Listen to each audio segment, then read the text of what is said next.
మనం స్టార్ట్ చేసుకుందాం మన క్లాస్ ఈరోజు.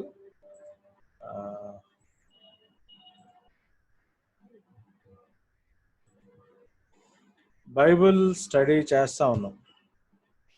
ఈ బైబిల్ స్టడీలో 2 పార్ట్స్ కింద చూస్తున్నాం. మనం తెలుసుకోదగినవి ఏమున్నాయి, the things that we should know అన్నాయి. దాంట్లో ప్రాముఖ్యంగా దేవుని ప్రిఎమినెన్స్ గురించి చూస్తా ఉన్నాం. అంటే దేవుని యొక్క ఆధిక్యత, లేకపోతే మనుషులతో పోల్చుకున్నప్పుడు ప్రభు యొక్క శ్రేష్టత, ఆధిక్యత ఎలా ఉంటుంది అన్నది. సో ఏవి నేర్చుకోవాలో ముందు నేర్చుకుంటా ఉంటే దాని తర్వాత మనం ఎలా స్పందించాలి, మనం ఏం చేయాలి, మన క్రియలు మన కార్యాలు ఎలా ఉండాలన్నది నెక్స్ట్ ఫేజ్ ఆఫ్ యాక్షన్లో మనం నేర్చుకుంటాం. ఈ ప్రిఎమినెన్స్లో మనం కొన్ని విషయాలను చూస్తా ఉన్నాం. ఈరోజు దేవుని యొక్క జ్ఞానము, ఆయన యొక్క వివేచన, నాలెడ్జ్, విజ్డమ్ అని ఈ 2 అంశాలని మనం కొంచెం జాగ్రత్తగా చూడటానికి ప్రయత్నం చేద్దాం. రైట్. మొట్టమొదటి పాయింట్ ఏంటి అంటే దట్ గాడ్ నోస్ ఎవ్రీథింగ్ అని. దేవునికి సమస్తము తెలుసు అని. ఆయన సర్వము ఎరిగి ఉన్న దేవుడు. 1 యోహాను పత్రిక 3వ అధ్యాయము 20వ వచనంలో మనం చూస్తే God is greater than hour conscience and nose all things అని. దేవుడు మన హృదయము కంటే అధికుడై సమస్తమును ఎరిగి ఉన్నాడు అన్న మాట మనం చూస్తా ఉన్నాం. హృదయము అని తెలుగులో ట్రాన్స్లేట్ చేయబడింది, కానీ ఇంగ్లీష్లో ట్రాన్స్లేషన్లో కాన్షియన్స్ అన్న మాట కనిపిస్తుంది. కాన్షియన్స్ అంటే మనస్సాక్షి అని. ఇప్పుడు దేవుడు మానవుడికి మనస్సాక్షిని ఇచ్చాడు, కాన్షియన్స్ని ఇచ్చాడు కదా.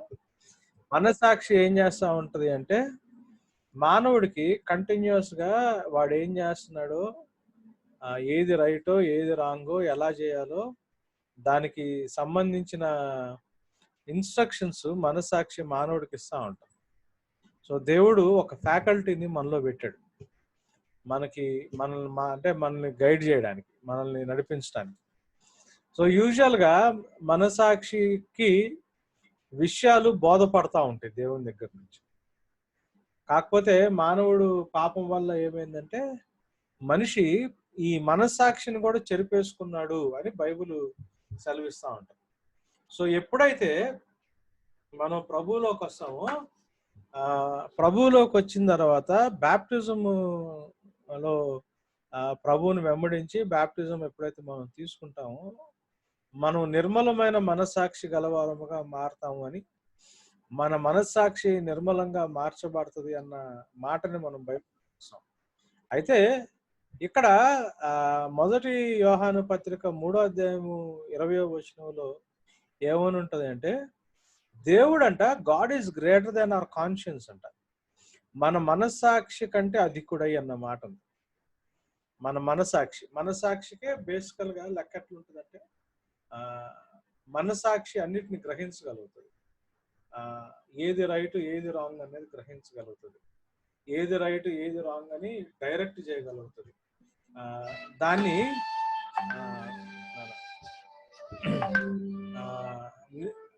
మానవుడికి నేర్పించగలుగుతుంది. అయితే ఇటువంటి మనస్సాక్షి కంటే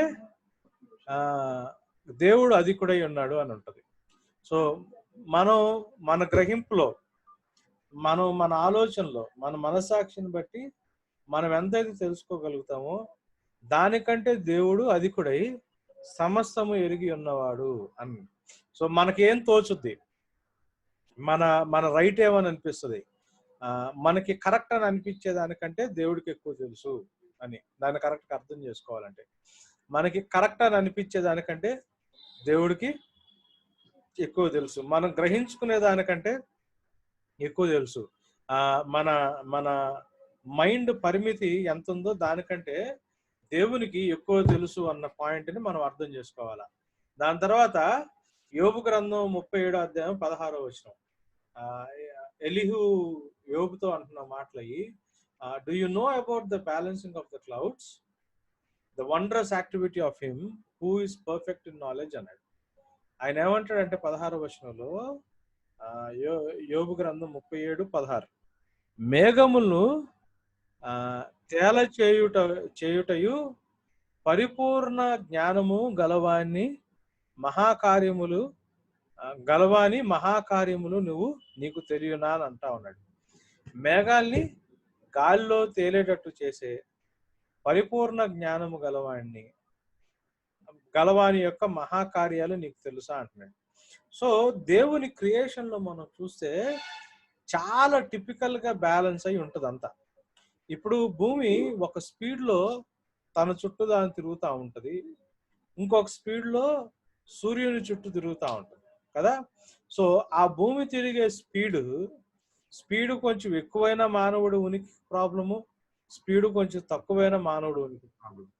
ఇప్పుడు గాలిలో రకరకాల రసాయనాల యొక్క సాంద్రత ఉంటుంది. యాసిడ్ రసాయనాలు అంటానండి, గ్యాసెస్ యొక్క సాంద్రత రకరకాలుగా ఉంటుంది. నైట్రోజన్ ఉంటుంది, లేకపోతే ఆక్సిజన్ ఉంటుంది, కార్బన్ డైఆక్సైడ్ ఉంటుంది. ఏది ఎంత మోతాదులో ఉండాలో అంత మోతాదులోనే ఉంటది. ఆ మోతాదులో ఎక్కడన్నా కొంచెం తేడా వచ్చింది అంటే మనిషి బ్రతుకు అన్నది దుర్లభం అయిపోతా ఉంటుంది. మనం ఇది అర్థం చేసుకోవాలా. నేను ఒకసారి మా తమ్ముడు చెప్పగా నేను విన్నది ఏంటి అంటే, వాడు సైంటిస్ట్ జనరల్ గా. చెట్లు నరికేయడం వల్ల ప్రపంచంలో జనాలు డిఫారెస్ట్రేషన్ అంటారు, చెట్లు నరికేయడం వల్ల వర్షాలు పట్టలేదు, అంటే మంచి భూములు కూడా ఎడారులుగా మారిపోయే దుస్థితి వస్తుంది. సో మనం చెట్లు నాటాలి అన్న కార్యక్రమాన్ని బేసికల్ గా అందరం చేస్తూ ఉంటాం కదా. ఈవెన్ మన తెలంగాణ గవర్నమెంట్ కూడా, అంటే నేను తెలంగాణలో ఉన్నా కాబట్టి మన తెలంగాణ అన్నాను, ఆంధ్రాలో ఉన్నోళ్ళు కూడా ఉన్నారు దీంట్లో. సో తెలంగాణ గవర్నమెంట్ లో కూడా హరితహారం అన్న కాన్సెప్ట్ లో చెట్లు నాటే కార్యక్రమాన్ని మనోళ్ళు చేస్తా ఉన్నారు. అయితే అంట ఏం జరుగుతా ఉంది, ప్రపంచం అంతా ఇట్లా చెట్లు నాటుతా ఉన్నప్పుడు అన్ని చోట్ల చెట్లు నాటినా కూడా ప్రాబ్లం వచ్చిందంట. అన్ని చోట్ల చెట్లు నాటితే ఎట్లా ప్రాబ్లం వచ్చింది అని మనం చూస్తే, ఇప్పుడు సపోజ్ ఇట్లా ఉందనుకోండి భూమి, ఈ భూమిలో ఏమవుతుంది అంటే కొన్ని చోట్ల చెట్లు ఎక్కువ ఉంటాయి, కొన్ని చోట్ల సముద్రాలు నదులు ఉంటాయి, కొన్ని చోట్ల ఎడారి ప్రాంతాలు ఉంటాయి, రకరకాల భూభాగాలు మనం భూమి మీద చూస్తూ ఉంటాం. ఎప్పుడైతే ఈ ఈ ఈ ఎడారి ప్రాంతం లాంటివి కానీ ఈ నీటి ఈ సముద్రాల భాగాలు కానీ ఇట్లుంటాయో, అంటే చెట్లు లేని స్థలాలు, అట్లాంటి స్థలాల్లో ఏమవుతుంది అంటే డెన్సిటీ పడిపోయి, అంటే గాలిలో సాంద్రత తగ్గిపోయి ఎక్కువ సాంద్రత డెన్సిటీ ఉన్న స్థలంలో నుంచి గాలులు తక్కువ డెన్సిటీ ఉన్న స్థలాల్లోకి, తక్కువ సాంద్రత ఉన్న స్థలాల్లోకి గాలులు ప్రవహిస్తాయి. అంటే వేడి ఎక్కడ ఎక్కువ ఉంటుందో అక్కడ పలచబడుతుంది కదా, వేడి ఎక్కడ ఎక్కువ ఉంటుందో అక్కడ పలచబడుతుంది. పలచబడినప్పుడు ఏమవుతుంది అంటే అక్కడ ఉన్న నీళ్ళేమో ఆవిరైపోయి ఆకాశంలోకి వెళ్తాయి. ఆకాశంలోకి వెళ్ళినప్పుడు అక్కడ ఖాళీ అయిన స్థలాన్ని దేని నింపుతుంది అంటే, భూమి మీద ఎక్కడైతే సాంద్రత ఎక్కువ ఉంటుందో, డెన్సిటీ ఎక్కువ ఉంటుందో, ఎయిర్ డెన్సిటీ ఎక్కువ ఉంటుందో, చల్లటి ప్రదేశాలు ఎక్కడ ఉంటాయో ఆ చల్లటి ప్రదేశాల నుంచి గాలి ఏమవుతుంది అంటే ఈ లో ప్రెషర్ ఏరియాలోకి, హై ప్రెషర్ ఏరియా నుంచి లో ప్రెషర్ ఏరియాలోకి గాలి వస్తూ ఉంటుంది. సో ఎప్పుడైతే గాలి హై ప్రెషర్ ఏరియా నుంచి లో ప్రెషర్ ఏరియాలోకి వస్తుందో, ఈ పైనున్న మేఘాలు, అక్కడున్న దాన్ని ఏమంటారు కొండ చర్యలు, మేఘాల వల్ల ఏమవుతాయి అంటే ఆ గాల్లోకి వెళ్ళిన మేఘాలు వర్షం కింద మారి భూమిని తడుపుతూ ఉంటాయి. ఇది ఒక ప్రాసెస్. సో ఏమవ్వాలి, భూమిలో కొన్ని చోట్ల బాగా ఎండగాసి సాంద్రత డెన్సిటీ తగ్గిపోయి ప్రెషర్ తగ్గిపోయే ప్రదేశాలు ఉండాలా, కొన్ని చోట్ల ఏమో చెట్లు ఎక్కువ ఉండి ప్రెషర్ ఎక్కువయ్యే ప్రదేశాలు కూడా ఉండాలి. మనోళ్ళు ఏం చేశారు, అది తెలియక అన్ని చోట్ల చెట్లు వేసుకుంటూ వెళ్ళిపోయారు. అన్ని చోట్ల చెట్లు వేసుకుంటే వల్ల ఏమవుతుంది, గాలి భూమి మీద ఒక ప్రదేశం నుంచి ఇంకొక ప్రదేశానికి కదలదు. ఒక ప్రదేశం నుంచి ఒక ప్రదేశానికి కదలలేదు అనుకోండి, ఇప్పుడు మనకుంది ఈ జూన్ నెలలో ఏమైంది అంటే మనకు ఋతుపవనాలు వస్తాయి, మాన్సూన్స్ వస్తాయి. మాన్సూన్స్ అంటే గ్లోబ్ లో ఒక ప్లేస్ లో నుంచి సౌత్ లో నుంచి ఈస్ట్ సైడ్, అంటే ఇటు నుంచి ఇటు ఈ గాలులు ప్రవహిస్తూ ఉంటాయి. ఆ గాలులు అక్కడ ఒక ఏరియా నుంచి ఒక ఏరియాకి వెళ్తున్నాయి కాబట్టి మధ్యలో ఉన్న భారతదేశంలో ఏమవుతాయి అంటే వర్షాలు పడతాయి. సో ఇప్పుడు గాలి ఒక చోట నుంచి ఇంకో చోటకి ట్రావెల్ చేసే ఫెసిలిటీ లేకుండా అన్ని ప్రాంతాల్లో చెట్లు వేసేసాం అనుకోండి, మళ్ళీ అది ప్రాబ్లం అవుతుంది. సో ఈ భూభాగం మీదంట కొన్ని చోట్ల చెట్లు ఉండాలా, కొన్ని చోట్ల చెట్లు ఉండకూడదు. ఉండాల్సిన చోట్ల చెట్లు ఉండాలా, ఉండకూడని చోట చెట్లు ఉండకూడదు. అట్లా అని చెప్పి మనం అన్ని చోట్ల చెట్లు పెంచిన ప్రాబ్లమే, అన్ని చోట్ల చెట్లు నరికేసిన ప్రాబ్లమే. సో ఏది ఎలా బ్యాలెన్స్ చేస్తే, ఏది ఎలా ఉంటే ఈ ప్రపంచంలో ఉన్న మానవాళికి కావచ్చు, జంతుజాలానికి కావచ్చు, ఈ సృష్టి మనుగడకి ఆ సమస్తం ఎలా పోషించబడటానికి కావాల్సిన విధానం ఎలా ఉంటుందో ఆ జ్ఞానం దేవుడిది. సో అక్కడ ఏమని రాస్తున్నాడు యోబు గ్రంథంలో, మేఘములను తేలిచేయుటయు పరిపూర్ణ జ్ఞానము గలవాని మహాకార్యములను నీకు తెలియనా అని క్వశ్చన్ వేస్తా ఉన్నాడు. మేఘాల్ని గాల్లో తేలిచే అంటే కదా, మనప్పుడు ఎప్పుడు రాజశేఖర్ రెడ్డి గారు ఉన్నప్పుడు మేఘమదనం అని చెప్పి మేఘాల్లో నుంచి వర్షాలు కృత్రిమ ఆర్టిఫిషియల్ రెయిన్స్ పడటానికి చాలా ప్రయత్నాలు చేశారు. కొంతవరకు చేయగలిగారు కానీ చేయలేకపోయారు. సో దేవుని జ్ఞానం ఎలా ఉంటుంది అంటే, ప్రపంచంలో ప్రతిదాన్ని ఏ టైంలో ఏది ఎలా ఉండాలో, ఎలా ఉంటే ఈ సృష్టి పోషించబడుతుందని. మా ఇంట్లో ఏం జరిగింది అంటే, చైతన్య గారు చేపలు ఎక్వేరియం తీసుకొచ్చి పెట్టాడు, చిన్న ఎక్వేరియం. దాంట్లో ఒక 4-5 చేపలను తీసుకొచ్చి పెట్టాడు. ఈ ఎక్వేరియంని వారం వారం వారం వారం దాన్ని నీళ్లు తీసి నీళ్లు కడిగి దాంట్లో ఉన్న ఆ మోటార్లో ఉన్న ఆ చెత్తని ఫిల్టర్ చేసి ప్రతిదాన్ని అది అంటే ఒక చిన్నది 1 అడుగు పొడవు ఉంటుంది, 6 అడుగు వెడల్పు ఉంటుంది, 1 అడుగు బై 6 అడుగు ఉన్న ఒక అక్వేరియంని, ఫిష్ ట్యాంక్ ని మెయింటైన్ చేయడం మాకు తలప్రాణానికి తలప్రాణం తోకలో చాలా ప్రాబ్లం అనిపించింది నాకు. ఆ ఫిష్ ట్యాంక్ ని క్లీన్ చేస్తున్న ప్రతిసారి, ప్రభా ఇంత చిన్నదాన్ని మెయింటైన్ చేయడానికే ఇంత కష్టం అయితే, నువ్వు ప్రపంచం మొత్తాన్ని ఇన్ని వేల సంవత్సరాల నుంచి, ఇన్ని కోట్ల సంవత్సరాల నుంచి, అంటే ఇది కంటిన్యూస్ గా ఎవరికి ప్రాబ్లం లేకుండా ప్రతివాడు సంతోషంగా జీవించగలగడానికి కావాల్సిన ఏర్పాట్లని నువ్వు ఎలా చేయగలిగావు ప్రభా, నీ జ్ఞానం ఎట్లాంటిది ప్రభా అని అనిపించింది. సో ఈ నుట్టి మేఘాలు ఒక్కటే దాని గురించే మాట్లాడుతున్నాడు. ఎలీహు ఏమంటున్నాడు అంటే, మేఘములు తేలిచేయుటయు పరిపూర్ణ జ్ఞానము గలవాని మహాకార్యములు నీకు తెలుసా అని అడుగుతున్నాడు. Do you know about the balancing of the clouds, that wondrous activity of him who is perfect in knowledge అంటున్నాడు. సో దేవుడికి ఎక్కడ ఏది ఎలా పెడితే కరెక్ట్ గా ఉంటుందో, పైన చదువుకున్న వచనం చూసారా, 1 యోహాను 3:20 కంటే మన మన మన మనస్సాక్షి కంటే, మన కాన్షియన్స్ కంటే, తెలుగులో హృదయం అని ఉంది, మన మనస్సాక్షి కంటే ఆయన ఎక్కువగా దేవునికి తెలుసు. ఇది మనం అర్థం చేసుకోవాలి. సో నేను ఇక్కడ ఈ బైబిల్ స్టడీలో చెప్తున్న ప్రతి పాయింట్ నేను ఎందుకు చెప్తున్నాను అంటే, దీన్ని ఇమ్మీడియట్ గా మీ లైఫ్ లో మీరు అప్లై చేసుకుంటారు అని. కొన్నిసార్లు మనం ఏం చేస్తాము, మన ప్రాబ్లం ఎక్కడ వస్తుంది అంటే, మనం ప్రార్థనలు చేసి దేవుడికి సలహా ఇస్తాం. ప్రభా ఇలా అయితే బాగుంటది, నా కొడుక్కి ఇంజనీరింగ్ సీట్ కోసం నేను ప్రయత్నం చేస్తున్నాను, వాడు ఇంజనీరింగ్ చదువుకున్నాడు అంటే రేపు పొద్దున వాడు కాళ్ళ మీద వాడు నిలబడగలుగుతాడు ప్రభా, ఇంజనీరింగ్ చేసినోడికి ఉద్యోగాలు బాగా వస్తున్నాయి అంట ప్రభా, కాబట్టి వాడికి ఇంజనీరింగ్ సీట్ ప్రభా అని. అంటే మనం ప్రార్థనలో ఏం చేస్తున్నామంటే, దేవుడికి ఏది మంచిదో ఏది చెడ్డదో మన జ్ఞానంతో దేవుడికి బోధించడానికి ప్రయత్నం చేస్తాం. మనం చాలా సార్లు మన అప్రోచ్ దేవుడి దగ్గర అంతే ఉంటది. ఇలా జరిగితే బాగుండు కదా బ్రదర్, లేకపోతే ఇలా ఉంటే బాగుంటది కదా బ్రదర్, మా అమ్మాయి లైఫ్ అంటే వీడికి ఇచ్చి పెళ్లి చేస్తే, లేకపోతే లేకపోతే మా అబ్బాయి లైఫ్ ఇట్లా పలానా అమ్మాయికి ఇచ్చి చేస్తే, లేకపోతే ఇలా ఉంటే, ఇలాంటి చదువులు చదువుకుంటే బాగుంటది కదా అని మన మైండ్కి తోచిన జ్ఞానంతో తీసుకున్న మనకు తోచిన దాన్ని ఏం చేస్తామంటే ప్రార్థన చేస్తాం. ప్రార్థన చేసి దేవుడు అది జరిగించాలని దేవుడి దగ్గర మొరపెట్టడానికి ప్రయత్నం చేస్తాం.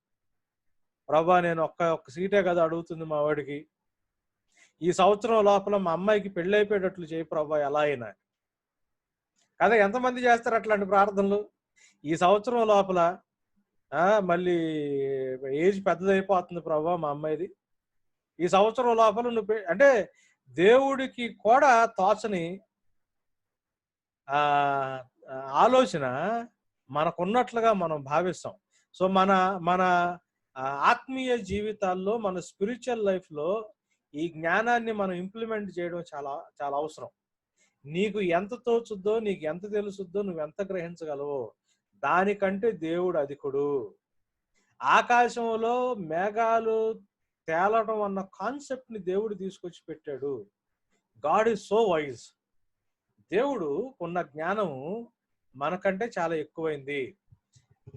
రెండో point, God sees all people seeing and knowing all that they do అన్నాడు. అంటే దేవుడు సమస్తమును చూచువాడు, చూచి సమస్తమును ఎరిగినవాడు అని. దేవుడు సమస్తమును, సమస్త ప్రజలను చూసి సమస్తమును ఎరిగినవాడు. God sees everybody, God sees all people, seeing and knowing all that they do. వాళ్ళు ఏమేం చేస్తున్నారో అన్ని తెలిసిన వాడు దేవుడు. మనల్ని గమనిస్తాడు, మనల్ని చూస్తాడు. చూసి మనం ఏమేం చేస్తున్నామో, మన ఆలోచనలు ఏంటో సమస్తం ఎరిగినవాడు. కీర్తనలు 33 అధ్యాయము 13, 14, 15 వచనాలు. The Lord watches from heaven. He sees all people. From the place where he lives, he looks carefully at all the earth's inhabitants. He is the one who forms every human heart and takes note of all their actions అన్నాడు. ఎంత beautiful మాట అండి ఇది. యెహోవా ఆకాశములో నుండి కనిపెట్టుచున్నాడు, ఆయన నరులందరినీ దృష్టించుతున్నాడు. ఇది మీరు గమనించాల. యెహోవా ఆకాశము నుండి కనిపెడుతున్నాడంట. It's not merely looking, but it's watching. దేవుడు చూడటం కాదు, చూడటం వేరు, గమనించటం వేరు, కనిపెడటం వేరు.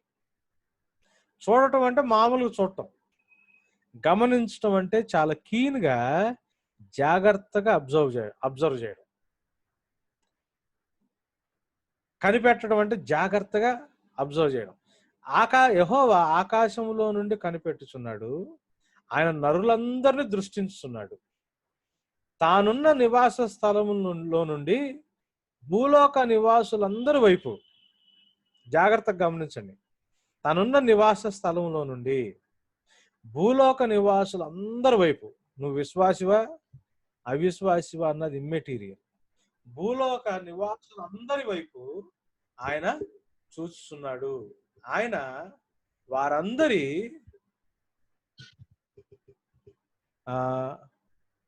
కురువు పోయిందండి. అక్కడ దయ్యములు అని వచ్చింది బాబోయ్, టైపింగ్ మిస్టేక్ వచ్చింది, జాగ్రత్త గమనించండి. 15వ వచనం, ఆయన వారందరి హృదయములను ఏకరీతిగా నిర్మించిన వాడు, వారి క్రియలన్నీ విచారించువాడు, వారిని దర్శించువాడు.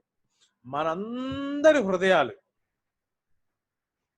ఆయన నిర్మించాడు. నువ్వు అవిశ్వాసివా విశ్వాసివా దాంతో సంబంధంలా, ఆయన అందరి హృదయాన్ని నిర్మించినాడు.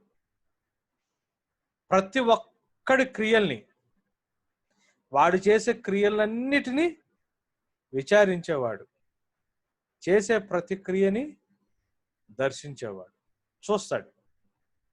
ఆయన తన నివాస స్థలంలో నుండి భూలోక నివాసులందరి వైపు ఆయన చూస్తున్నాడు, ఆయన అందరినీ దృష్టిస్తున్నాడు, ఆకాశంలో నుంచి కనిపెడుతున్నాడు.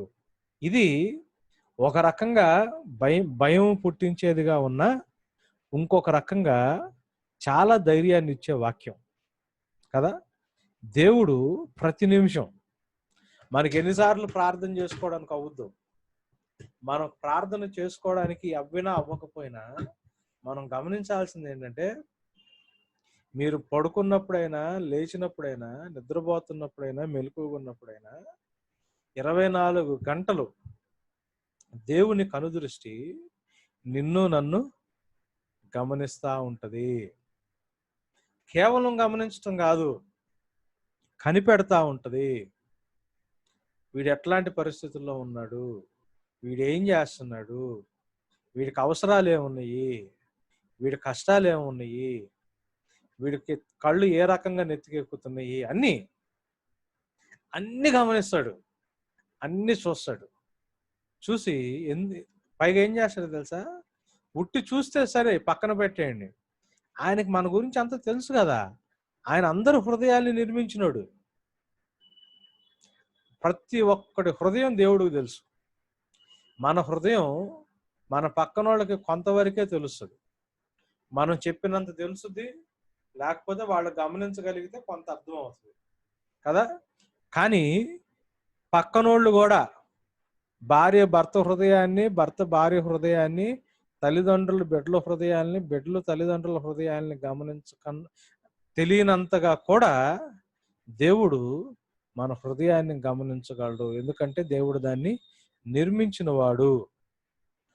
ఆయన ఏం చేస్తున్నాడు తెలుసా? క్రియలన్నిటినీ విచారించి వారిని మనల్ని దర్శించేవాడు. సో ఈ రోజు అంతట్లో దేవుడు మిమ్మల్ని దర్శించాడా? ఖచ్చితంగా దర్శించాడు. ఈ రోజంతా నీ క్రియల్ని దేవుడు గమనించాడా? దేవుడు గమనించాడు. నీ హృదయం తెలుసా? తెలుసు. ఆయన నిన్ను ఈ రోజంతా కనిపెడతానే ఉన్నాడు. నన్ను కూడా ఈ రోజంతా ఆయన ఏం చేస్తా ఉన్నాడు? కనిపెడతానే ఉన్నాడు. రైట్, ఇంకొక వచనం చూద్దాం. 139వ కీర్తన, దావీదు కీర్తన 2వ వచనం. డేవిడ్ అంటున్నాడు దేవుడితో ఏమంటున్నాడు? You know when I sit down and when I get up అంటున్నాడు. Even from far away you understand my motives, you carefully observe me when I travel or when I lie down to rest, you are aware of everything I do అంటున్నాడు. బాబోయ్, అసలు ఇట్లాంటి ఆలోచన దేవుని పట్ల కలిగి ఉండగలిగితే అసలు అంటే మన జీవితం, మన రోజుని మనం గడిపే విధానం, మనం మాట్లాడే విధానం, మన మనుషుల్ని ట్రీట్ చేసే విధానం, మన భయాలు, మన మన మనకున్న ఇన్సెక్యూరిటీస్ అన్ని దూరం అవుతాయి. ఏమంటాడు తెలుసా? నేను కూర్చుంటుట, నేను లేచుట నీకు తెలియను. ఎన్నిసార్లు కూర్చుని ఎన్నిసార్లు లెగిసారు ఈరోజు? మీరు లెక్క చెప్పండి.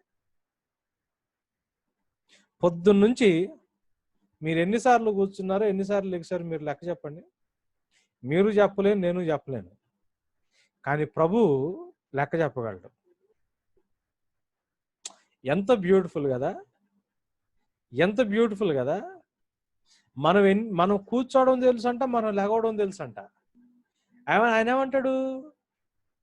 నాకు తలంపు పుట్టక మునిపే నీవు నా మనసుని గ్రహించావు అంటున్నాడు. నాకు తలంపు పుట్టక మునిపే నువ్వు నా మనసుని గ్రహించావు అంటాడు. ఇంగ్లీష్లో ఏమంటాడు తెలుసా? Even from far away you understand my motives అంటాడు. అంటే అర్థం ఏంటంటే, దూరం నుంచి కూడా నా మోటివ్ అంటే నా ఉద్దేశాలు నువ్వు తెలుసు, నీకు తెలుసు అంటాడు. ఇక్కడ తెలుగులో ట్రాన్స్లేషన్ మేబీ ఒరిజినల్ భాషలో అట్లానే ఉందేమో. నాకు తలంపు పుట్టక మునిపే నీవు నా మనసును గ్రహించున్నావని. దేవుడు అంటే నాకు ఆలోచన రాకముందే, నా మైండ్ ఒక కాన్సెప్ట్ గురించి ఒక ఆలోచన రాకముందే నా మైండ్ ఏంటో దేవుడు ముందుగానే గ్రహించేస్తాడంట. నా నడకను మీరు అక్కడ గమనించండి. నా నడకను, నా పడకను నీవు పరిశీలన చేసి ఉన్నావు. చూసి ఉన్నావు కాదు, చూడటం కాదు కాన్సెప్ట్. ఏం చేశాడు? పరిశీలన చేసి ఉన్నావు. నా చర్యలన్నిటినీ నీవు బాగుగా తెలుసుకొని ఉన్నావు. సో దేవుడు, ఇది ఒక రకంగా భయం. ఎందుకు? మనం అన్నిసార్లు కరెక్ట్గా ఉన్నాం, అన్నిసార్లు సరైన పనులు చెయ్యం. కదా, ఎక్కడెక్కడికి వెళ్ళి కూర్చుంటామో, ఎవరితో కూర్చుంటామో, ఏం చేస్తుంటామో, ఏం మాట్లాడుతుంటామో, ఎలాంటి మాటలు మాట్లాడుతుంటామో, ఎలాంటి పనులు చేస్తుంటామో, అది ఎవరికి తెలియకపోయినా మనకి వ్యక్తిగతంగా మన మనస్సాక్షి తెలుసు. కానీ వాటన్నిటినీ జాగ్రత్తగా పరిశీలన చేసి మన మనసులోకి తలంపు రాకముందే మన మనసుల్ని గ్రహించగలిగిన దేవుడు ఆయన నివాస స్థలంలో నుంచి కూర్చుని ప్రతి ఒక్కడిని పరిశీలిస్తున్నాడు, ప్రతి ఒక్కడు హృదయాన్ని కనిపెడుతున్నాడు. ఇది భయంకరమైన సత్యం. అట్ ద సేమ్ టైం కష్టంలో ఉన్నప్పుడు, ఆపదలో ఉన్నప్పుడు, నిస్సహాయత స్థితిలో ఉన్నప్పుడు, దిక్కులేని పరిస్థితుల్లో ఉన్నప్పుడు దేవుడికి నా పరిస్థితి తెలుసు అన్న ధైర్యంతో కూడుకున్న, అవునా కాదండి, అందులో నిన్ను నన్ను ప్రేమించే దేవుడు కాబట్టి ఆయన నన్ను గ్రహిస్తున్నాడు, నన్ను గమనిస్తున్నాడు అన్నది ధైర్యంతో కూడుకున్నది. మూడో point, no one can hide themselves. దేవుడు అన్నీ తెలుసు కాబట్టి no one can hide themselves or what they do from God. ఎవరును దేవుని నుండి తమను తాము కానీ తాము చేయు క్రియలు కానీ దాచిపెట్టలేరు. ఎవ్వరు కూడా తమను తాము కానీ తాము చేయు క్రియలను కానీ దాచిపెట్టలేరు. యోబు గ్రంథం 34:21. God eyes are on a person's ways, he sees all his steps. 22nd verse, there's no darkness or deep shadow where troublemakers can hide అంటున్నాడు.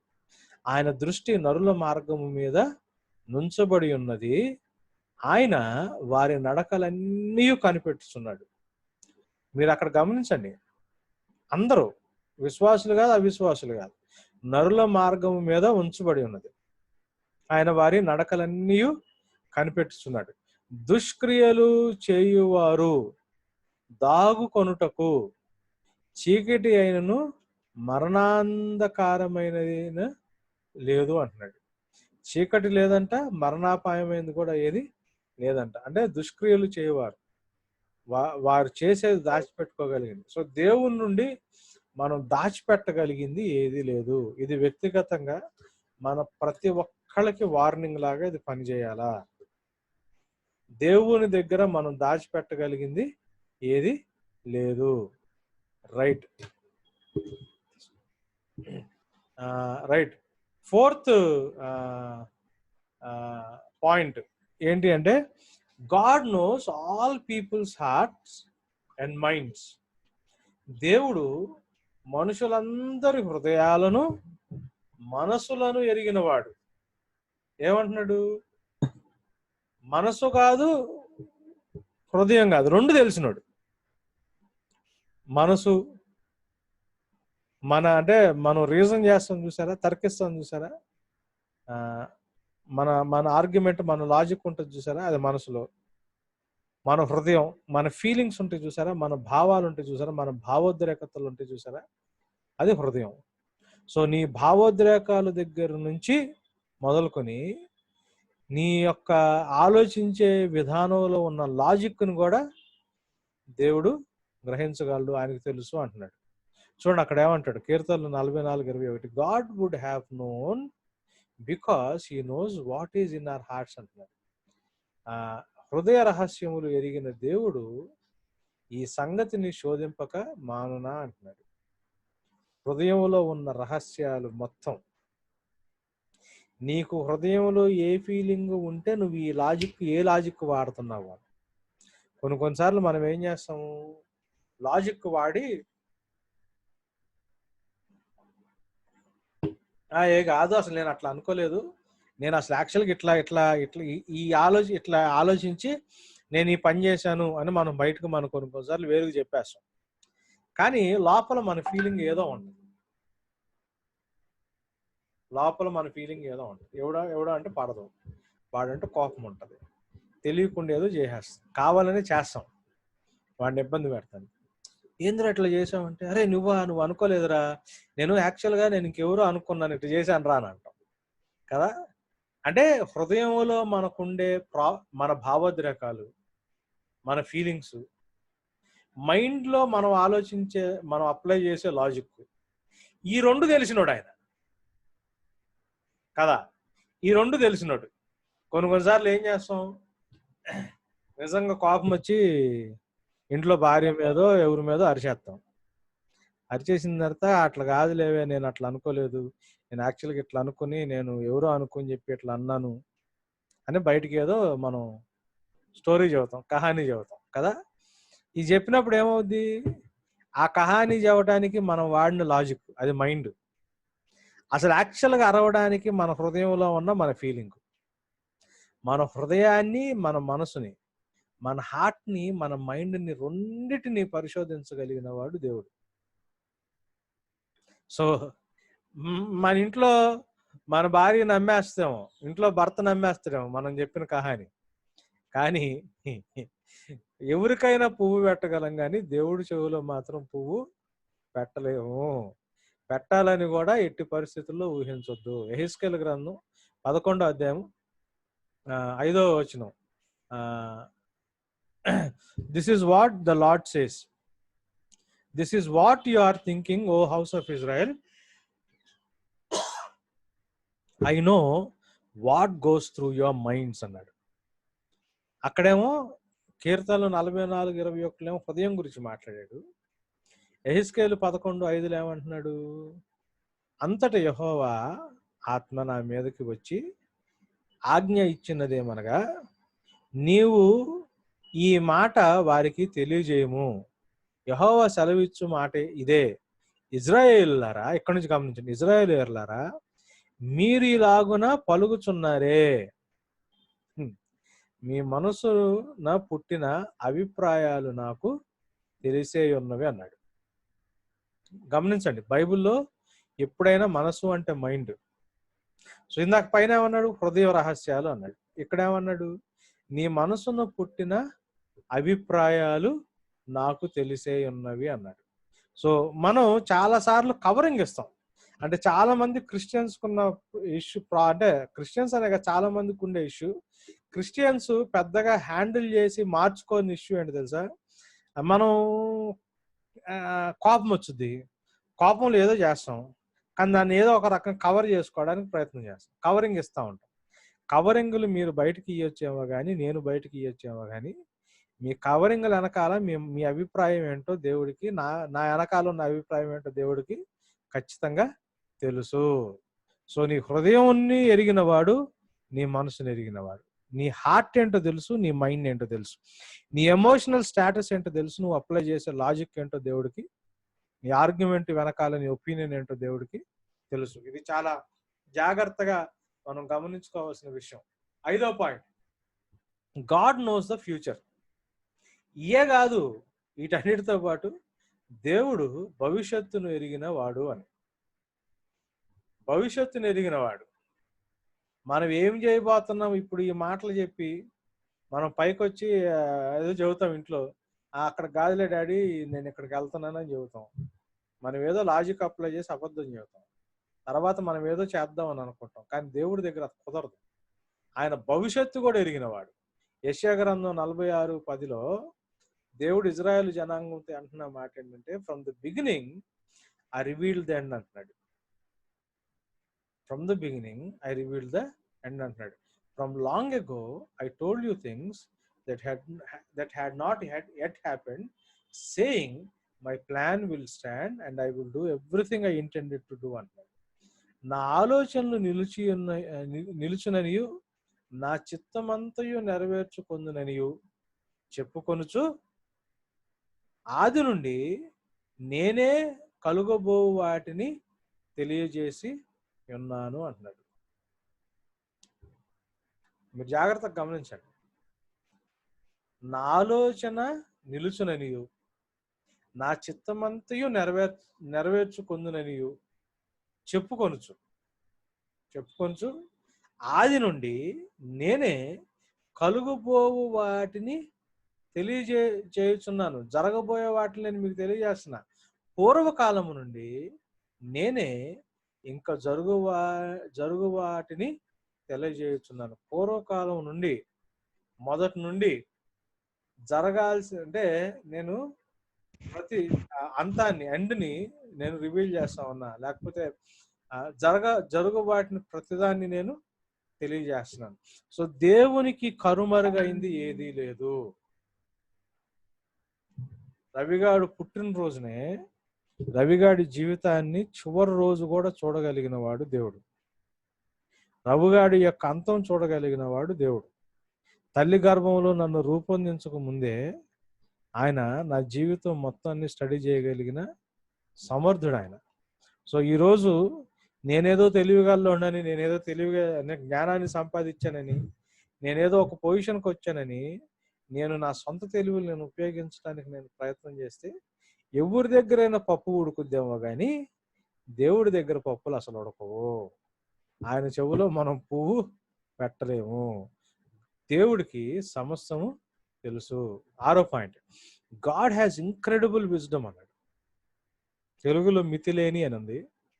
అద్భుతమైన, లేకపోతే ఇన్క్రెడిబుల్ అంటే ఊహించలేనంత,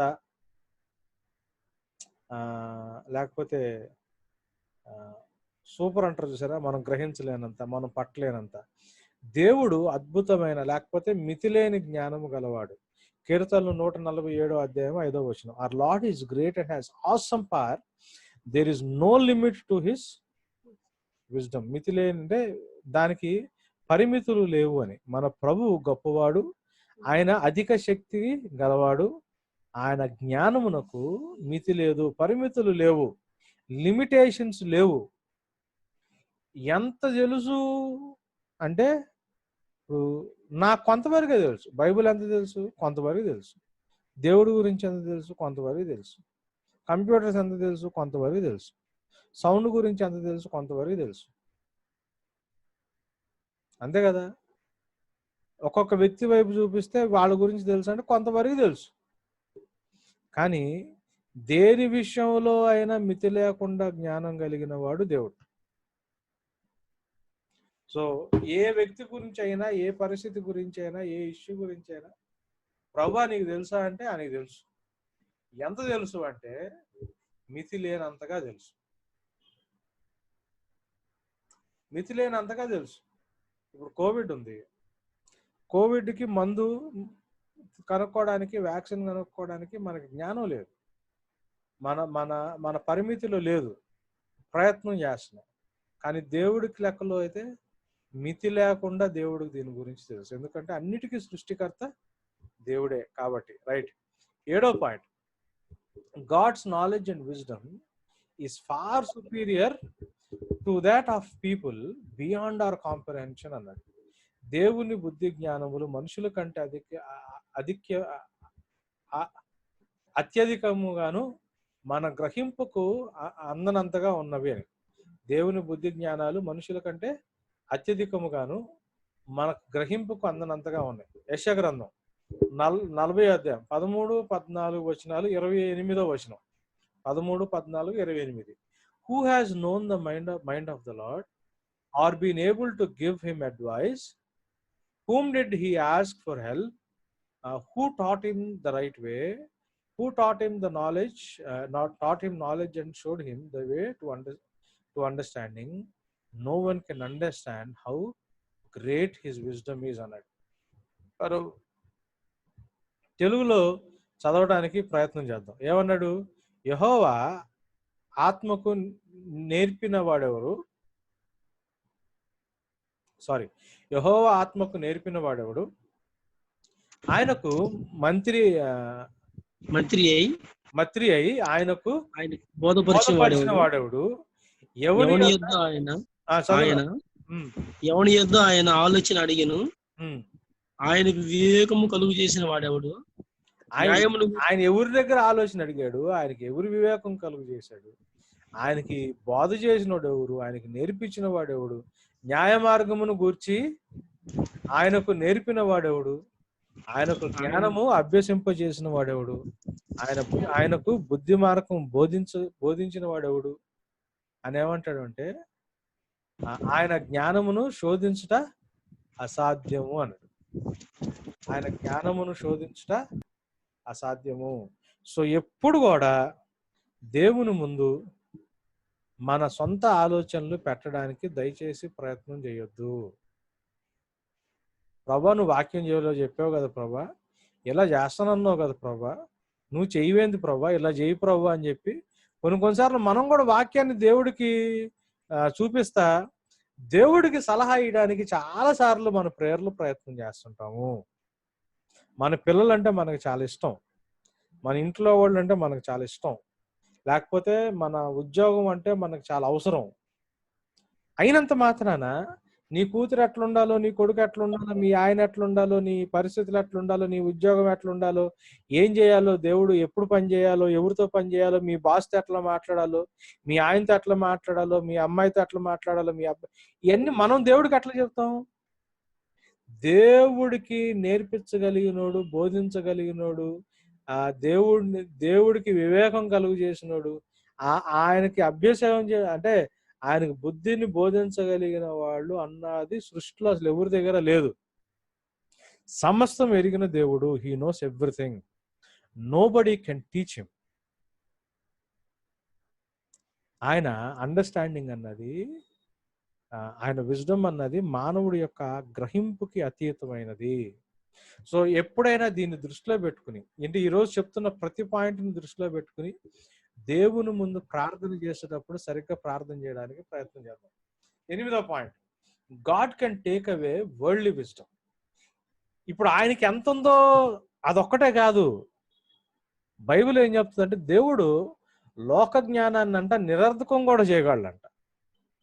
అంటే మనకున్న జ్ఞానానికంటే మించిన జ్ఞానం, అధికమైన జ్ఞానం, మనకున్న విజ్డమ్ కంటే ప్రియమినెంట్ గా ఆయనకున్న విజ్డమ్, ఆయనకున్న అండర్స్టాండింగ్, అది అసలు ఎవరికి అందనంత లెవెల్ ఆయన ఉంటది. ఆయనకు ఉండటం కాదు, ఆయన రివర్స్ లో ఏం చేయగలడు తెలుసా? నీకున్న జ్ఞానాన్ని దేవుడు తీసేయగలడు, ఇది కూడా చేయగలడు. దీని గురించి ఒకసారి ఆలోచించండి. ఇప్పుడు నేను అశ్విని ఉన్నాం. ఇప్పుడు అశ్విని కంటే నాకు ఎక్కువ జ్ఞానం ఉందని నేను ఫీల్ అవ్వచ్చు, కొన్నిసార్లు ఉండటానికి ఛాన్స్ ఉంది. కానీ అశ్వినికి ఉన్న జ్ఞానాన్ని నేను తీసేయలేనుగా. ఎవరి జ్ఞానం వాడిదే, ఎవడు తెలివి వాడిదే. మనం వాడతాం కదా ఈ మాట, అరే ఎవడు తెలివి వాడిదేరా బాబు, నీ తెలివి నీదైతే నా తెలివి నాది, సరే నీ తెలివిలో నువ్వు చేయి, నా తెలివి ప్రకారం నేను చేస్తా అని చెబుతాం కదా మనం. కానీ దేవుడు ఏం చేయగలడు తెలుసా? ఆయన జ్ఞానం కలిగిన వాడు మాత్రమే కాదు, అంటే పరిమితి లేకుండా, లిమిట్ లేకుండా జ్ఞానం కలిగిన వాడు మాత్రమే కాదు, లోక జ్ఞానాన్ని, వరల్డ్లీ విజ్డమ్ ని దేవుడు నిరర్ధకం చేయగలంట, అంటే వేస్ట్ చేయగలంట. ఏమంటాడు? 1 Corinthians 1st chapter 19th verse లో, 1 Corinthians 1వ అధ్యాయం 19వ వచనంలో, I will cause the wise men to lose their wisdom అంటాడు. I will make the wise man unable to understand అంటాడు. ఇందు విషయమై జ్ఞానుల జ్ఞానమును నాశనము చేతును, వివేకుల వివేకమును శూన్యపరుతును అని రాయబడి ఉన్నది అన్న. జ్ఞానుల యొక్క జ్ఞానాన్ని నాశనం చేస్తాడంట, వివేకుల యొక్క వివేకాన్ని శూన్యం చేస్తాడంట. ఈ కెన్ అంటే he will cause the wise men to lose their wisdom and will make the wise men unable to understand. So దేవుడికి ఆ క్యాపబిలిటీ కూడా. సో నేను తెలివిగల్లో ఉండని ఒకవేళ నేను దేవుడి ముందు వెర్రవిగితే, మనుషుల ముందు నేను గర్వపడటానికి నేను ప్రయత్నం చేస్తా ఉంటే, నాకు ఉన్న జ్ఞానాన్ని దేవుడు తీసేసి నన్ను ఒక వెధవలాగో, ఒక ఫూల్ లాగో దేవుడు మనుషుల ముందు నిలబెట్టడానికి సమర్థుడు. నేను ఇది కొన్నిసార్లు లిటరల్ గా చూసా. నేను ధైర్యంగానే చెప్పేస్తున్నా. కొన్నిసార్లు వర్షిప్ టైంలో పాట పాడుతున్నప్పుడు, అరే భలే పాడుతున్నానే అన్న ఫీలింగ్ వచ్చింది. ఇమీడియట్ గా నెక్స్ట్ లైన్ తప్పు పాడతామో, తడబడతామో, చాలా సిల్లీ మిస్టేక్ ఒకటి చేస్తా. నాకేమవుద్దంటే అనక నుంచి దేవుడు జల్లకాయ ఒకటి కొట్టి, అంత వద్దురా బాబు, నువ్వు పాడగలిగితే నువ్వు అంటే అది నేను ఇస్తే పాడగలుగుతున్నావు, అది నీది కాదు అని. చాలాసార్లు అంటే కొన్ని మంది వాక్యాలు చెప్పినప్పుడు జనాలు అన్న సూపర్ చెబుతున్నారు అన్నప్పుడు, అరే మనకు భలే తెలుసు, మన మిగతా వాళ్ళకంటే తెలుసు అన్న ఫీలింగ్ ఎప్పుడన్నా పొరపాటున వస్తే, దేవుడు అంతకంటే అద్భుతంగా వాక్యం చెప్పేవాడిని ఒకటి తీసుకొచ్చి వాక్యం చెప్పిస్తాను. లేకపోతే నా బుద్ధిహీనతతో నేను చేసే ఒక దరిద్ర పని ఏదో బుద్ధిహీనతతో నన్ను జయించి నాలో ఉన్న అవివేకాన్ని దేవుడు నాకు చూపిస్తాడు. జాగ్రత్త అండి. దేవుడి ముందు అతిశయపడినా, మనుషుల ముందు అతిశయపడినా, మనం గర్వపడినా, when we start boasting about our own selves, ఒకవేళ దేవుడు ఇచ్చిన గిఫ్ట్, నీకున్న జ్ఞానం నాకున్న జ్ఞానం, నీ విజ్డమ్ నా విజ్డము, నీ అండర్స్టాండింగ్ నా అండర్స్టాండింగ్, నీ వివేకము నా వివేకము, ఏదైనా దేవుడిచ్చిన గిఫ్టేగా. ఏదైనా దేవుడిచ్చిన గిఫ్టేగా. ఆ దేవుడిచ్చిన గిఫ్ట్ని నేను సరిగ్గా దాన్ని బట్టి నేను గర్వపడితే దేవుడు నన్ను ఎదవగా కూడా మారుస్తాడు. మీరు మంచి మంచి గిఫ్ట్స్ వాళ్ళు చూడండి, వాళ్ళు పనికిరాని ఒక వ్యసనం, ఏదో ఒక వ్యసనంలో పడిపోయి పనికిరాని ఒక ఒక ఒక చెత్త పని ఏదో చేసి, అరే ఈడేంద్ర అట్టాడి పని చేశాడు అన్న పద్ధతిలో వాడు ఎంత ఫూలో జనాలకి అర్థమయ్యేటట్టు మానవుల యొక్క జ్ఞానాన్ని నిరర్థకం చేయగలిగిన శక్తి కూడా దేవుడికి ఉంటది. ఎక్కడా కూడా గర్వపడటం కానీ అతిశయపడటం కానీ చెయ్యొద్దు. ఇది దేవుని యొక్క జ్ఞానం వివేచన గురించి. మన అప్లికేషన్ కోసం కొన్ని ప్రశ్నలు వేసుకుందాం. ఏం ప్రశ్నలు వేసుకుందాం అంటే, how do you feel about God knowing everything? How does it encourage are challenge you అన్నాడు. దేవుడికి అన్ని తెలుసు అన్న విషయాన్ని బట్టి నువ్వు ఎలా ఫీల్ అవుతున్నావు? దేవుడికి అన్ని తెలుసు అన్న విషయాన్ని బట్టి నువ్వు ఎలా ఫీల్ అవుతున్నావు? అది ఏ రకంగా నిన్ను ప్రోత్సహిస్తుంది, లేకపోతే ఏ రకంగా అది నిన్ను సవాల్ చేస్తుంది? ఏ రకంగా అది నీకు ప్రోత్సహిస్తుంది, లేకపోతే ఎటువంటి సవాలు అది తీసుకొస్తుంది ఆ స్టేట్మెంట్? దేవుడికి అన్ని తెలుసు, ఎంత లెక్కలో తెలుసో ఈరోజు చూసాం మనం, right? 2, list some factors that God's wisdom apart from human wisdom.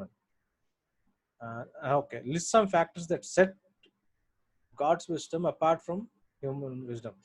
మానవ జ్ఞానానికంటే దేవుని జ్ఞానం వేరైనది, లేకపోతే అతీతమైనది, గొప్పది, శ్రేష్టమైనది అనిపించే కొన్ని కారణాలని రాయమంటున్నాడు. మానవ జ్ఞానం కంటే దేవుని జ్ఞానం వేరైనది, లేకపోతే గొప్పది, శ్రేష్టమైనది, అతీతమైనది అని తెలిపే కొన్ని కారణాలని లిస్ట్ అవుట్ చేయమంటున్నాడు. 3వది, how can we utilise God's incredible wisdom in our lives? దేవుని అద్భుతమైన లేకపోతే మితిలేని జ్ఞానాన్ని మనం ఏ రకంగా ఉపయోగించుకోవచ్చు మన జీవితంలో? దాన్ని ఏ రకంగా మనం యూటిలైజ్ చేసుకోవచ్చు?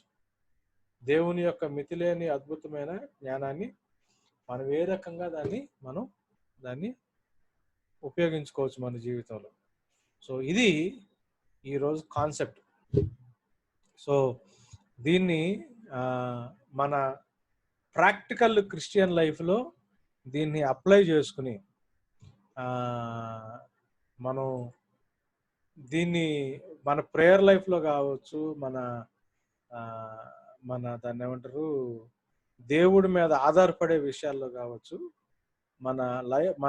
మన యొక్క విధానాన్ని ఇది ప్రభావితం చేస్తే చాలా బాగుంటుంది అన్నది నా ఉద్దేశం. సో ఏమన్నా క్వశ్చన్స్ కానీ, ప్రభు మీతో ఇంకేమన్నా ప్రత్యేకంగా మాట్లాడింది కానీ ఏదన్నా ఉంటే ఈరోజు టాపిక్ మీద కొంచెం అందరూ ముసుగులు తీస్తే కొంచెం ఇంటరాక్టివ్గా ఉంటుంది కదా. అందరూ బుర్కాలు వేసుకొని కూర్చున్నారు. సో బుర్కాలు తీసి అందరూ చక్కగా ఒకవేళ చూపించగలిగితే మనం ఒకరినొకరు చూసుకుంటా, మీ డౌట్స్ కానీ మీరు ఇంకేదన్నా ఉపయోగపడుతుంది ఈ టాపిక్ ఎక్కడన్నా మీ పర్సనల్ స్పిరిచువల్ లైఫ్లో మీకు ఎక్కడన్నా ఈ టాపిక్ ఉపయోగపడుతుంది అని అనిపించినా కానీ, లేకపోతే ఇది నా ప్రేయర్ లైఫ్ని ఈ విధంగా ఎఫెక్ట్ చేస్తుంది, నా ఆలోచనని మారుస్తుంది అన్న పాయింట్ కానీ మీకు ఎక్కడన్నా అనిపిస్తే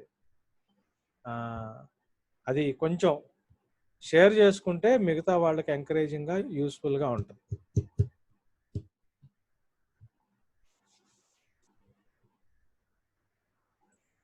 నేను సరదాగా అన్నాను, ఎవరు ఫీల్ అవ్వద్దు, ముసుగులు తీయండి, బురకాలు తీయండి అని. అంతా ఒకటే కుటుంబం కాబట్టి, ఫ్యామిలీ కాబట్టి జోవియల్గా అన్నమాట అది. రైట్. సో ఇది మీ ప్రేయర్ లైఫ్లో కానీ ఎక్కడన్నా ఉపయోగపడుతుంది, లేకపోతే మీ అవగాహన ఎక్కడన్నా మారుస్తుంది అనిపించినా కానీ మీరు షేర్ చేసుకోవచ్చు.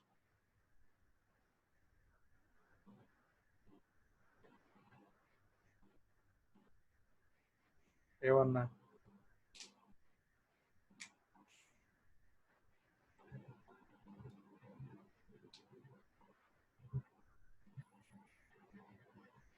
ఎప్పుడు మాట్లాడరా? నా ప్రైజ్లాడన్నా రమేష్. రమేష్ గారు చెప్పండి సార్. ఇది 5th పాయింట్ మీరు చెప్పారు కదన్నా, దేవుడు అద్భుతమైన జ్ఞానము, ఆయన జ్ఞానమునకు అవును పరిమితులు లేవు. సో దీనికి ఇంకొక పాయింట్ కూడా అంటే సిమిలర్ గా ఉన్న పాయింట్ రోమాపత్రిక 11వ అధ్యాయం 33వ వచనంలో ఉంది. అది కూడా యాడ్ చేస్తే బాగుంటుంది అనిపించింది నాకు. ఏం చదవండి.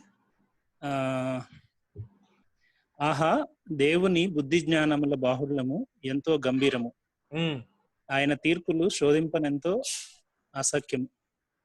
అసఖ్యములు, ఆయన మార్గములెంతో అగమ్యములు. ప్రభు మనస్సును ఎరిగిన వాడెవడు, ఆయనకు ఆలోచన చెప్పిన వాడెవడు, ముందుగా ఆయనకిచ్చి ప్రతిఫలం పొందగల వాడెవడు, ఆయన మూలమును ఆయన ద్వారాను ఆయన నిమిత్తమును సమస్తమును కలిగి ఉన్నవి, యుగముల వరకు ఆయనకు మహిమ కలుగును గాక. ఆమేన్. ఆమేన్. సూపర్ వాక్యం. అయితే ఇది మొన్న ఈ లాస్ట్ వీకే, ఇప్పుడు ట్యూస్డేనా ట్యూస్డే మండే రోజు ఏమైంది అంటే మన చర్చ్ కి 3 సిస్టర్స్ వస్తారు. కీర్తి, సౌమ్య, ఇంకొక అమ్మాయి పేరు ఏదో. ఫ్యామిలీ వాళ్ళ రీసెంట్ గా కన్వర్ట్స్. వాళ్ళ నాన్న ఇంకా అంటే లాస్ట్ లో దేవుణ్ణి తెలుసుకున్నాడు. వాళ్ళ మదర్ వాళ్ళ తమ్ముడు ఇప్పుడిప్పుడే వస్తా ఉన్నారు. వాళ్ళ ఫాదర్కి 2012లో హార్ట్ ఆపరేషన్ అయింది, తర్వాత కిడ్నీ ఆపరేషన్ అయింది. మొన్న డెత్ బెడ్ మీద, అంటే చాలా సీరియస్ పొజిషన్లో ఉన్నారు ఆయన. ఉంటే అమ్మాయికి కొన్ని వాక్యాలు వస్తా ఉన్నాయి, బైబిల్ వాక్యాలు. అమ్మాయి ఫోన్ చేసి దేవుడు ఇట్లా చూపిస్తున్నాడు అన్న, నాన్నకు బాగా అయిపోద్ది కదా అని నాకు ఫోన్ చేసింది. ఫోన్ చేస్తే నాకు అంటే నేను అమ్మాయితో ఒకటే చెప్పాను. ఏమని చెప్పాను అంటే ఇది ఉపయోగపడుతుందని నేను మీతో షేర్ చేస్తాను. ఇప్పుడు మనం ఎట్లా చేస్తాము? ఇప్పుడు మన ఉద్దేశం ఏంటి? ఇప్పుడు డాడీకి బాగాలేదు, డాడీకి సెట్ అయిపోతే డాడీ వచ్చేస్తే, అంటే అమ్మాయి ఏమని అడిగిందంటే బ్యాప్టిజం తీసుకుంటాను అంటున్నారు డాడీ, ఎట్లయినా బ్యాప్టిజం అరేంజ్ చేద్దామన్నా అన్న పాయింట్లో కాల్ చేసింది. కాల్ చేసి నేను ఏమన్నాను అంటే, నాన్న దేవుడు ఇచ్చిన ప్రామిస్లు కరెక్టే, దేవుడు మంచి చేస్తాడు, మేలు చేస్తాడని అమ్మాయికి బైబిల్లో ఎక్కడో ఒక వాక్యం తగిలింది. సో దేవుడు మంచి మేలే చేస్తాడు కదా, దేవుడికి మంచి చేస్తాడు కదా అన్న అంటే నేనేమన్నానంటే, దేవుడు మంచి చేస్తాడు అన్న పాయింట్ కరెక్ట్, కానీ దేవుడు చేసే మంచి ఏంటో తెలుసుకోవడం అన్నది చాలా ఇంపార్టెంట్ అని అమ్మాయికి ఏం చెప్పాను అంటే, క్రైస్తవ విశ్వాసం ఏంటి అంటే మనం ఎవరు చచ్చిపోము, మనం రెస్ట్లోకి వెళ్తాం. విశ్వాసంలోకి వచ్చిన తర్వాత ఆ రెస్ట్లో నుంచి దేవుడు ఒకరోజు బయటకు తీసుకొస్తాడు, నిత్యరాజ్యంలో ఆయనతో పాటు కలిసి జీవిస్తాం. సో ఇప్పుడు మీ డాడీ ఇన్ని ప్రాబ్లమ్స్తో సఫర్ అవుతున్నాడు, ఆల్రెడీ సాల్వేషన్లోకి వచ్చాడు. ఇంకా కొనసాగితే లైఫ్ బెస్టా, లేదు ఆయనకి రెస్ట్ ఇస్తే బెస్టా అన్నది దేవుడికి ఒక్కడికే తెలుస్తుంది, మనకు తెలియదు. మీ డాడీ కాబట్టి ఆయన హీల్ అవి బాగా అయిపోవాలని నీకు ఆలోచన ఉండొచ్చేమో, కానీ హీల్ అయ్యి బాగా అవ్వడం బెస్టా, లేకపోతే ఆయనకి రెస్ట్ రావడం బెస్టా అన్న దాంట్లో దేవుడు ఒక్కడే జ్ఞానవంతుడు. ఆయనకి జ్ఞానం ఉంది, మొట్టమొదటి పాయింట్. ఆయన మంచోడు, రెండో పాయింట్. ఆయన మన కోసం ప్రాణం పెట్టాడు, మూడో పాయింట్.